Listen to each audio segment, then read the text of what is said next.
In the heart of Belgium, on the banks of the Scheldt River, there is a city called Antwerp. It is a city with a long history in trade and ports, but its true fame comes from diamonds. Over the years, Antwerp became known as the diamond capital of the world. Anyone who walks through its streets will easily notice the shops and galleries displaying some of the rarest and most expensive gemstones. More than 80% of the world's diamonds pass through this city alone, which made it a strategic location not only for trade, but also for extreme security and tight surveillance. The city is home to the largest diamond bank in the world, a massive building surrounded by heavy guards, electronic gates, and surveillance cameras covering every angle, along with alarm systems that track even the smallest movement. Every diamond is stored under multiple layers of protection, making the mere idea of stealing them almost impossible. Yet despite all these defenses, in 2003 a group of people shocked the entire world by stealing diamonds worth more than $100 million from the bank, turning what was considered the most secure place on Earth into the scene of one of the greatest robberies in history. Welcome, and today I will tell you the story of the Antwerp Diamond Heist. But before we begin, don't forget to subscribe and activate notifications, so you get alerted to a new story every week. And I want this video to reach 2,000 likes before the next one. Although Antwerp is a very small city, with an area of about 200 square kilometers from end to end, it is considered one of the most important commercial cities in the world. As mentioned, 80% of the world's diamonds pass through it, which is why security there is unlike anywhere else. To begin with, this district alone has its own special police force called the Diamond Police, whose sole job is to protect this area. In addition, it is surrounded by more than 63 surveillance cameras operating 24 hours a day. All entrances and exits are blocked by steel bollards that rise from the ground to prevent any vehicle from entering or leaving. The reason for this extreme level of security is that the area contains a massive building known as the Diamond Center. Due to the importance of the Diamond Center, not just anyone can enter or exit it. You must be a diamond dealer or directly connected to the diamond business to be issued a special access card. The building is covered with surveillance cameras from every angle, inside and outside. Inside the center itself, 2 floors underground, there is a vault containing the highest concentration of diamonds in the world.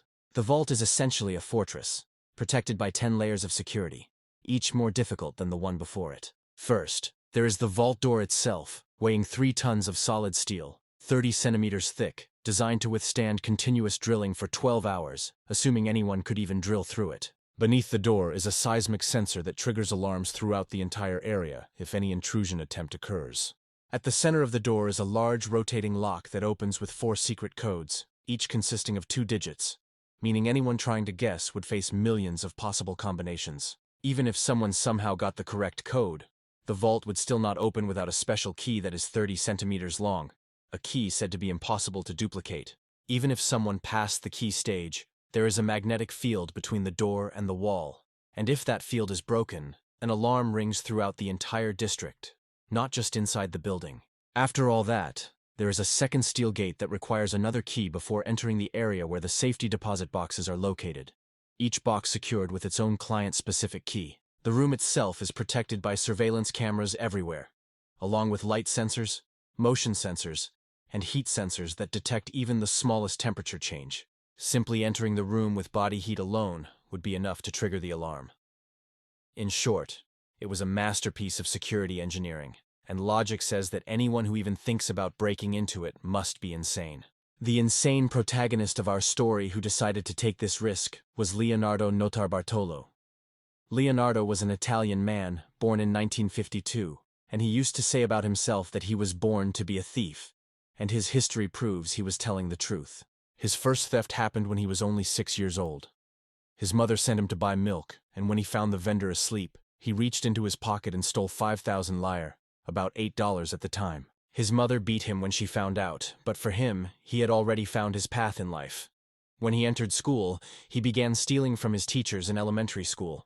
As he grew older, he started stealing cars and learned how to pick locks. By the time he reached his 20s, his crimes evolved and he became a professional. He no longer stole randomly. Instead, he carefully studied people before robbing them. For example, he would observe a jewelry dealer for weeks, learning all his movements, habits, and routines, memorizing them exactly, then striking at the perfect moment and disappearing. When he reached his 30s, his ambition grew even more, and he began forming a team of professionals known as the Turin School of Theft. The team included experts in lockpicking, alarm system sabotage, safe cracking, and even people who could climb building facades, with Leonardo acting as their professor.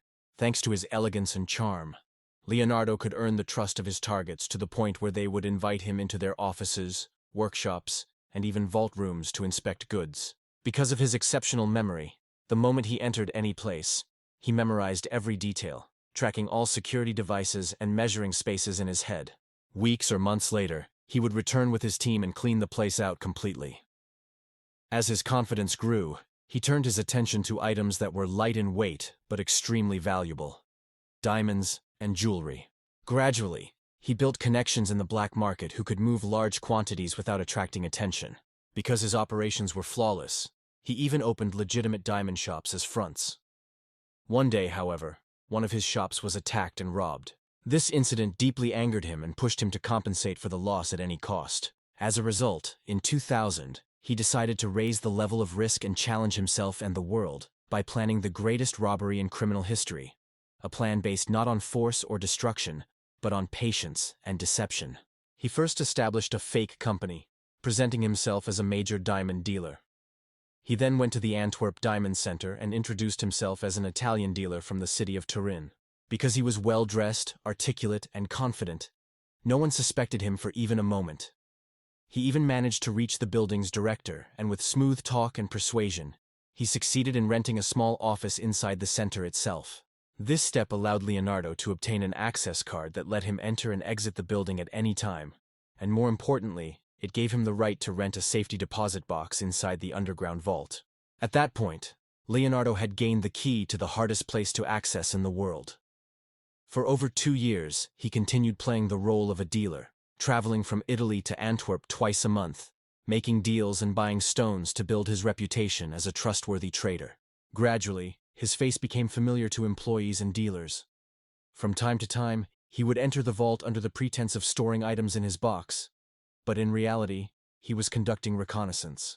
He carried a pen fitted with a digital camera capable of taking 100 high-resolution photos, placing it in his shirt pocket or bag, and confidently photographing every angle of the vault, from the door to sensors and cameras, without anyone noticing.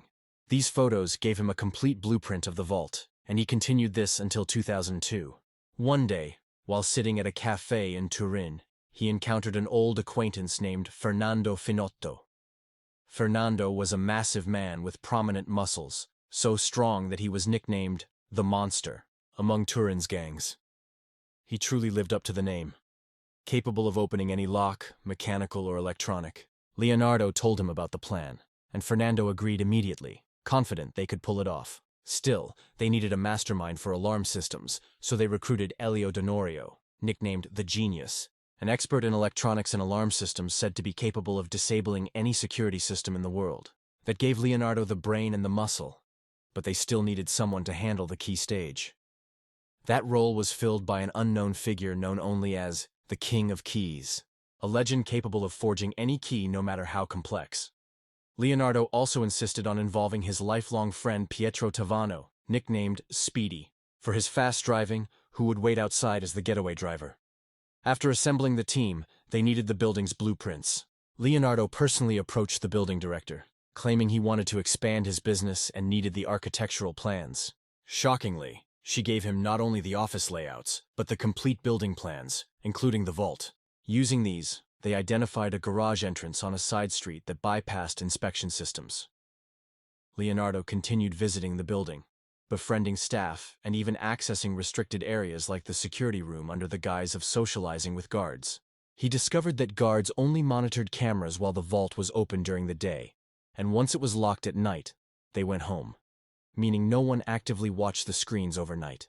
This gave them a 5-hour window to complete the job in a single night.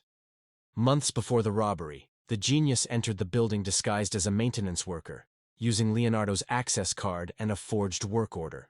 He went straight to the vault floor, covered cameras, and installed a tiny hidden camera above the vault door. The next morning, it recorded the guard entering the access code and inserting the long key. This footage allowed the King of Keys to attempt duplicating the key. The team chose the night of February 15, 2003, for 3 reasons. It was a weekend. Many diamond dealers were absent due to the Jewish Sabbath, and a major sports event distracted the entire city. The night before, Leonardo sprayed the heat and motion sensors with insulating spray to disable them. After midnight, a gray van parked near the Diamond District. Leonardo monitored police radio signals while the others entered through the garage. They bypassed sensors, preserved the magnetic field, and eventually discovered the original vault key hanging inside a nearby service room. Using the recorded code and the real key, they opened the vault. Inside were 190 safety deposit boxes filled with diamonds. Using a silent manual drill, they opened 109 boxes, filling their bags with gold bars, raw diamonds, and rare jewelry. By 5:30 a.m., they left with loot worth about $100 million. They erased surveillance tapes and escaped. Later, panic led Speedy to dump trash bags containing evidence into a forest, which ultimately led police to Leonardo. Despite the massive theft, none of the diamonds were recovered. Under Belgian law, since no violence was used, the maximum sentence was 5 years. Leonardo received 5 years, others less, and by 2008 they were free. The stolen diamonds were never found, leaving the Antwerp heist as one of the strangest crime stories in history. A story with a closed ending so no one can say it was left unfinished. And that's the end of the story. If you have another story you want told, write it in the comments, and the one with the most engagement will be next. Show your support with a like, comment, subscription, and share the video with anyone you think would enjoy it. See you next time with an even more thrilling story.